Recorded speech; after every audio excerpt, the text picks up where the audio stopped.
in the near term, Harris, it's not that difficult to solve this emergency. Here's what you do. Tillerson, the Secretary of State, makes very clear to the Russian president that we will not tolerate weapons of mass destruction, that no matter what happens in Syria, you use gas.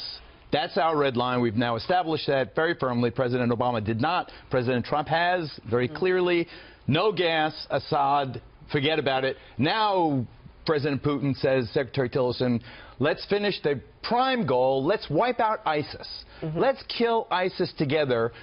Let this be our mini summit conclusion. No gas and kill ISIS as a priority. Right, not many, but many. I think that's very naive. And I say that with respect. I think that's terribly naive. The idea that you could trust Putin after he has aided and abetted this for years, for a very long time, given money, resources, bombing hospitals in Aleppo. This is someone you think America should be bedfellows with in the fight against ISIS, and you think we can trust them to do that and have America's core interest at heart.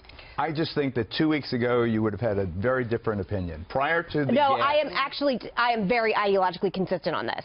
Well, I think that you cannot uproot the Shiite government of Syria and replace it with a Sunni government. Yeah. That's what we did in Iraq. It spelled disaster, thousands of American dead, $1 trillion American taxpayer dollars spent. You're jumping from A to B. We're talking about a no-fly zone, possibly. We're talking about sending in aid. But what you just said right now is that American public should be convinced that we can consider Russia and Vladimir Putin, who is bombing hospitals in Aleppo, an ally to the United States of America. I think that is painfully naive. I see ISIS bombing civilians everywhere. We have to have joint crusade to rid the world of ISIS. Don't forget the U.S. I agree with that, but our traditional allies. The enemy of our enemy is our friend. We don't have to embrace it. Can you rid the world of ISIS with Assad still in power? I think that ISIS, first of all, to blame Assad for ISIS is a classic misdirection.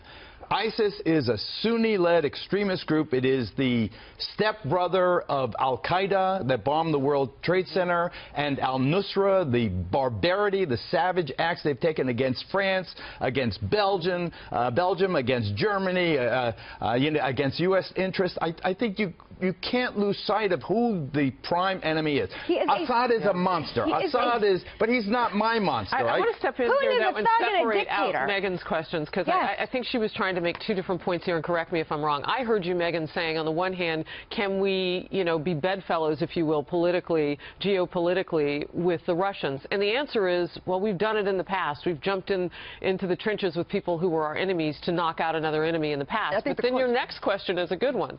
How do you trust them then? Because they've already said on the record, well, if you guys are flying around, we can't offer any, any assurances that your pilots aren't going to be shot down. At what cost, right? I think that's ultimately the question. Can we be aligned with them on this issue? The friend of our friend, the enemy of our enemy be our friend? Sure, I get it, Geraldo. But at what expense? And that's what concerns me, because I don't think always the enemy of our enemy is our friend. I think we have to be very careful with that construct. And that's, from my experience, Geraldo, that I saw when I was visiting and talking with generals on the ground, on the Syrian border, around this very issue. Let me just share with you what Nikki Haley was just saying at the UN. She was speaking at the UN at the same time that we know that this meeting is happening with Tillerson and Vladimir Putin. She said the U.S. was compelled to act, won't look the other way. We are watching the regime's actions closely. She said we need to see Russia's side with civilized world. Getting serious about peace means getting honest about Iran's role. But they just said that it was an unlawful act by President Trump. Just simply bombing an airfield, which, by the way, they ended up being able to fly planes out of a day later. Just the message that was sent, they say that's an unlawful act.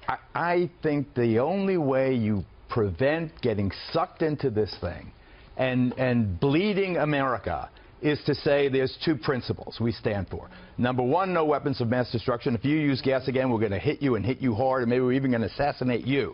That's it. That's against Assad. There's a red line, and we enforce it. The other one is ISIS is our enemy. Kill ISIS. If you have just those 2 points, it's not Tillerson's job to create a Syria for the future or to nation build for the United States. Trump doesn't want to do that. The American people, Megan, you decided the survey, they don't want to do it either. So let's stick to these two things now. But what you are saying is that we should team up with Vladimir Putin, which I think is not only naive but actually impossible. He's saying that it was an unlawful attack by President Trump finally enforcing this red line. This is someone who has been committed in every conceivable way of aiding and abetting this genocide that has gone on in Aleppo, bombing hospitals with children. So the idea that you can sell that to the American public, I don't think it's plausible. As a